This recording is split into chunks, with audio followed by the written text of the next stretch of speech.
So yan mga ka-rides, welcome back to the channel. So video tutorial natin ito. Review tayo nung high pressure washer ng Powerhouse. Ayan. So yung model niya yung PH K5.150. Okay? So ito yung 150 bar max. Yan. Tapos ito yung unit. Okay? So ito nga pala yung inclusions niya muna. Yan. Meron tayo nung hose. Ayan. So hose para sa ating trigger gun. Okay. Tapos ayan yung soap bottle natin. Ayan. Tapos meron tayo nung pinaka gun. Ayan. Siyempre may mga extensions yan. Tapos ito yung ayan, nozzle natin. Tapos meron tayong ayan, suction hose. Tapos mga adapters. Ayan. May filter tsaka may strainer din tayo. Tapos itong adapter na to. Okay. Tapos ayan, meron tayo nung manual. Tapos may mga previous pa siyang quick release. Okay. So ayan, maganda. Ayan. May mga previous pa siya.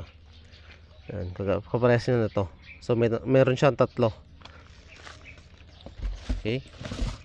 So ayan, yun lang. Itong dalawa na yan hindi na natin magagamit. Bale ito lang ang kailangan natin. Ngayon, tuturo ko sa inyo kung paano to i-set up. Okay? So ito, set up na natin. Okay? So unahin natin itong sa may strainer. Ayan, kung mapapansin nyo, itong strainer natin, meron siyang isang adapter dito, tapos meron siyang valve. Ayan, para siyang automatic valve para sa pressure. Okay? Kasi yung iba, yung pag-set up nila, ito yung nilalagay nila rito. Ayan, tapos tinatanggal to. So tama naman yun, pero ang mas tama kasi dapat nakalagay pa rin to. Okay? So tamang paglalagay, strainer, ilagay nyo tong valve na to. Ayan, pag ganyan. Tapos lagay nyo yung adapter. Okay? Isa. Tapos quick release nyo lang siya rito. Ayan. Tapos itong strainer natin, ayan, ganyan yung orientation nya. Ayan. Strainer, pasok nyo rito. Tapos dapat may gasket doon. Tapos salpak natin dito.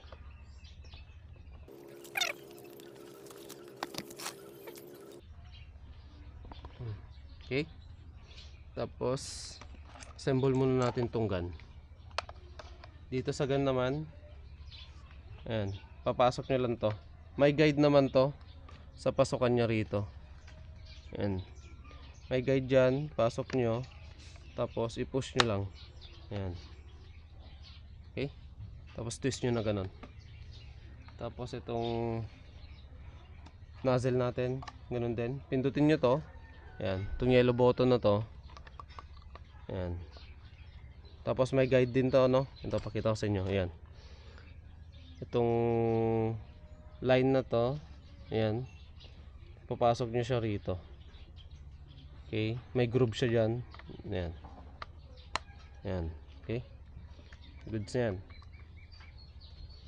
Tapos, syempre, dito na tayo. Itong hose natin, yung gun hose natin, dito siya sa likod ilalagay. Dito. Ayan. So, shoot nyo muna to. Ito. Pwede nyo to lagyan ng konting oil. So, ito nalagyan na natin. Pero ginamit natin yung soap. Okay. Pasok nyo. Ayan. Dapat nakapasok muna maski hindi naka-thread. Tapos saka nyo i-thread. Hindi ginagamitan ng pwersa. Okay. Secure nyo lang. So, okay na.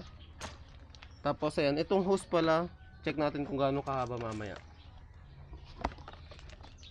Ayan. Dito naman sa gun natin. Ayan. I-push nyo lang siyang ganyan, oh. Oh, di ba? Oh. Tapos insert nyo. Oh. Pag narinig nyo yung click sound, okay na yan. Ngayon, dito na tayo, kailangan na natin mag priming.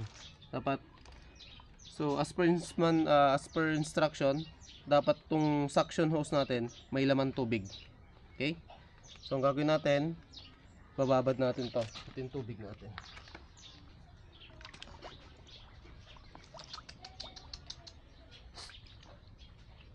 Okay? So pag okay na siya, ayan o. Lagay na natin. Okay? Tapos babad nyo to.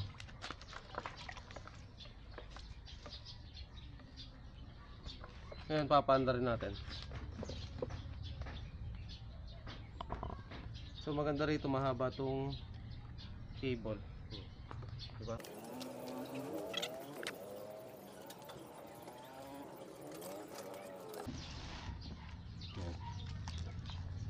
Tapos on nyo lang.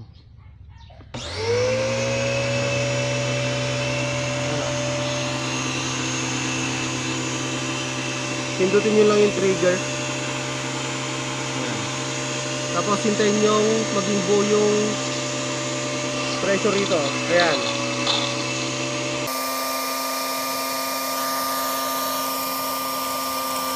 Ayan. Ayan. So buo na siya. Hintayin nyo lang mawala lahat ng bubbles.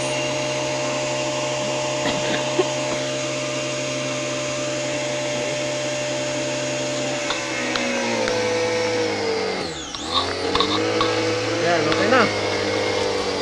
Lakas yung pressure, oh. Ayan, check nyo yun, oh. Tignan nyo.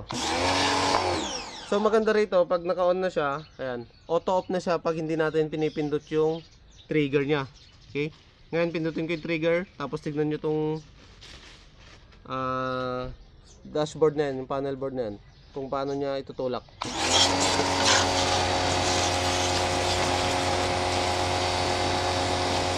Diba kalayo na?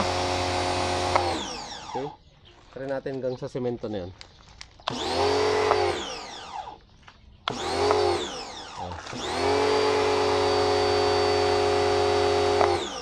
So malakas talaga yung pressure kasi talagang kung sa barrel may recoil din eh.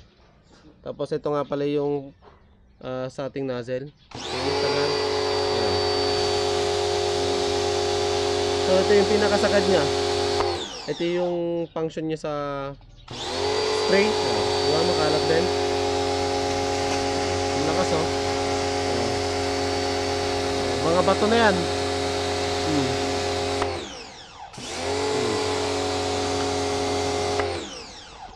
Kala ko bato. Ito. Diba? Tapos sigpitan natin.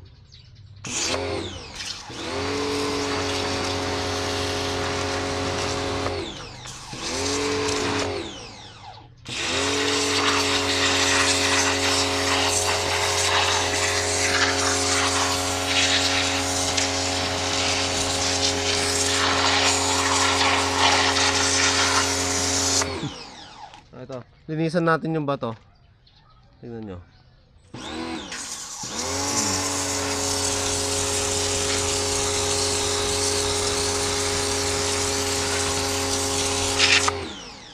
Lakas, grabe. Yung puti na yung bato kanina, lumot-lumot yan. Okay? So, ayan, pakita mo. Ayan.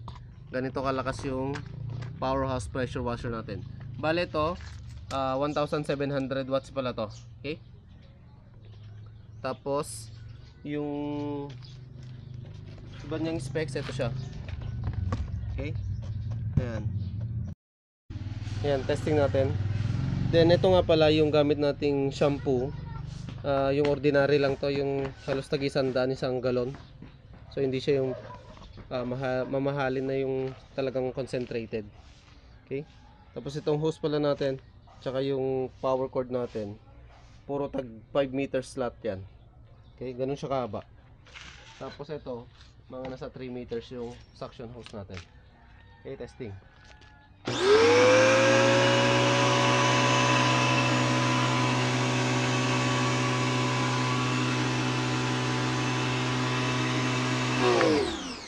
So hindi siya ganun kabula kasi nga ordinary lang.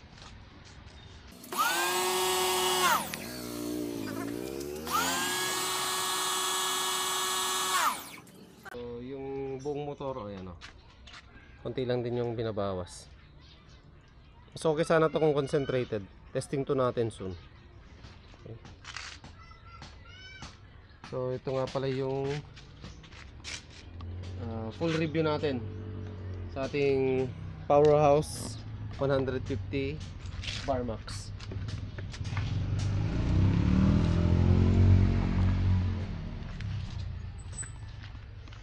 So ayun, syempre yung presyo mga pala.